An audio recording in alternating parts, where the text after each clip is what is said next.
It really comes down to a series of simple tasks: scattering seed, spreading straw, harvesting. But it's taken him more than 30 years to reach this simplicity. Mr. Fukuoka's neighbors also plant barley using modern techniques. After harvesting their barley by machine, they burn the barley straw in the fields.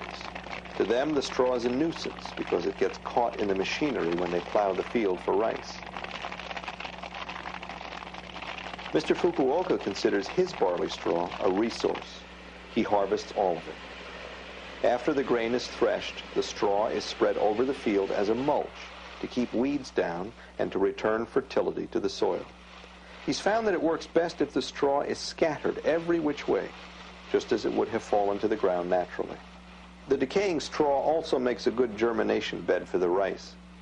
Mulching is a most valuable technique for gardeners everywhere. It insulates the soil against extremes of hot and cold, conserves water, reduces weed growth, and ultimately decays into humus. When it's time for the neighbors to plant rice, they grow rice seedlings in a starter bed, then transplant them to the main field. They keep their paddies flooded all season long to help keep weeds in check. But these steps are eliminated in Mr. Fukuoka's straw-mulched field, which you see in the foreground.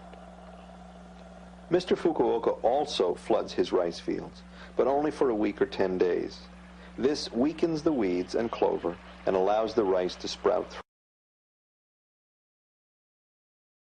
through. The idea is only to discourage the weeds, not eliminate them, since they are habitat for beneficial insects. If the clover were not set back right now, it would become strong enough to compete with the rice.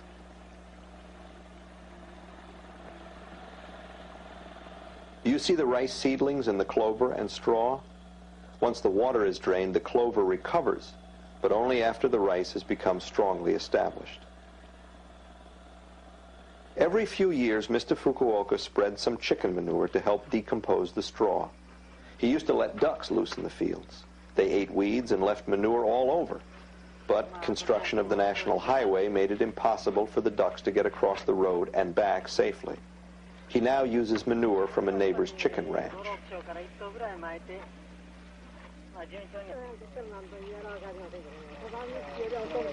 A lot of people come to visit Mr. Fukuoka's farm. Lately, scientists and agricultural experts have been among them. But these specialists usually see only from the point of view of their own expertise, and few grasp the deeper meaning of Mr. Fukuoka's methods, his close-to-nature philosophy. It is now midsummer, and the neighbor's rice is growing in neat rows. Weeds have been eliminated by herbicides. In August, Mr. Fukuoka pulls a rice plant from his field and one from a neighbor's paddy. The roots of the rice plants grown in the herbicide-treated flooded paddy, shown on the right, are rotten and black by midsummer. The roots of the rice from Mr. Fukuoka's field, on the left, are still healthy and growing strongly. Mr. Fukuoka is probably the only farmer in Japan who doesn't grow rice in a flooded field all summer. Instead, he allows the roots of his plants to penetrate more than 3 feet into the ground. As they grow, they bring up minerals from the subsoil. When they decay, they enrich his land with nutrients and organic matter. To control leafhoppers and other troublesome insects, most Japanese farmers spray a strong pesticide 2 or 3 times during the growing season. This poison also kills beneficial insects, to say nothing of the danger for the farmer.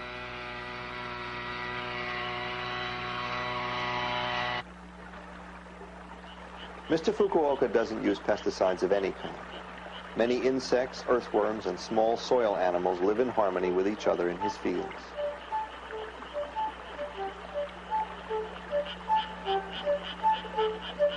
Make your way carefully through these fields. Insects, spiders, frogs, and dragonflies are everywhere. Moles and earthworms live under the ground. This is a balanced rice field ecosystem. Insect and plant communities live in harmony. Often, a plant or insect disease invades this valley. My crops are completely unaffected.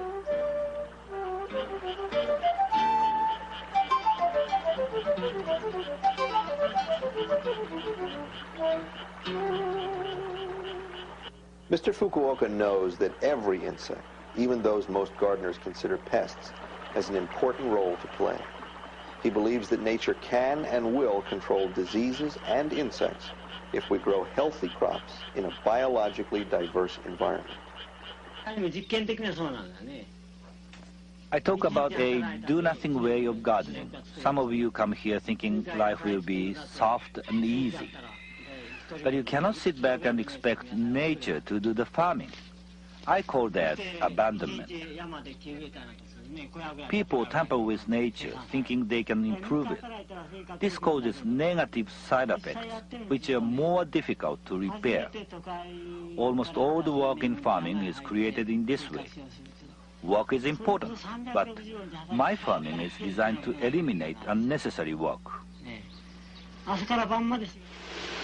In September, a typhoon lingered off the Japanese coast, causing wind and heavy rain for several days. Mr. Fukuoka went to the fields to see how his rice was doing.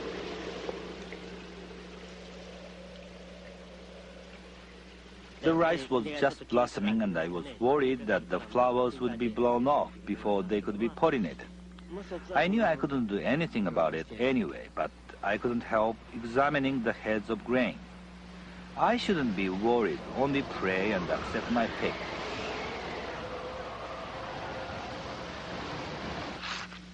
Human beings can never hope to understand nature, but my analytical mind still tries.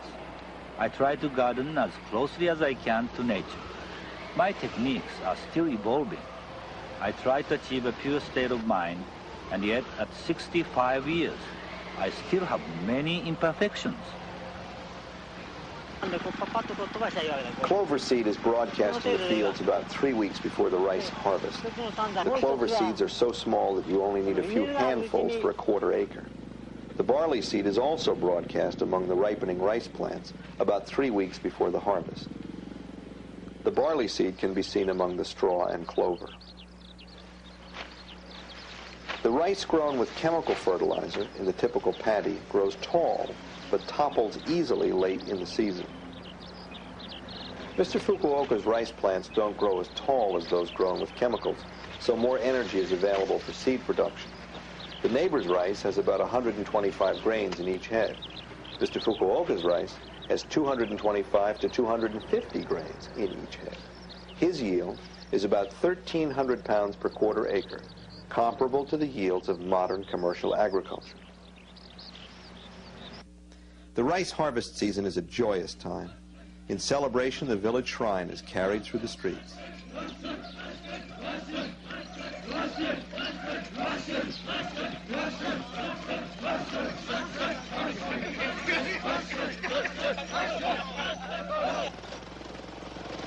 Most of the farmers in the area harvest their rice with modern machines. Mr. Fukuoka's harvest is done by hand. His students don't mind. They enjoy the silent harvest using traditional hand tools. At the time of the rice harvest, the barley is already sprouting beneath the rice. After the rice is harvested and threshed, the rice straw is scattered over the field, just as the barley straw was scattered 6 months before. And with that, the yearly cycle is complete. My way of gardening is pleasant. I have time for the important things in life, like writing poetry, singing, and participating in village life.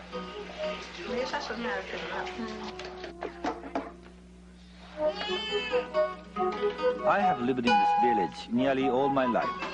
My wife and I raised 5 children here. We enjoy the company of our neighbors and the richness of our lives.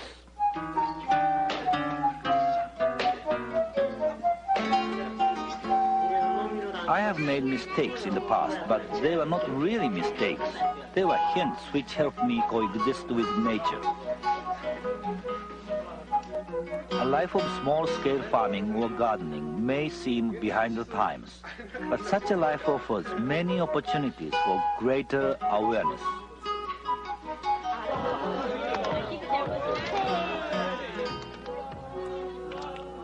It doesn't matter how the harvest will come out. Just sow seeds and care tenderly for plants and soil. You'll have joy. The ultimate goal of farming is not the growing of crops, but the cultivation and perfection of human beings.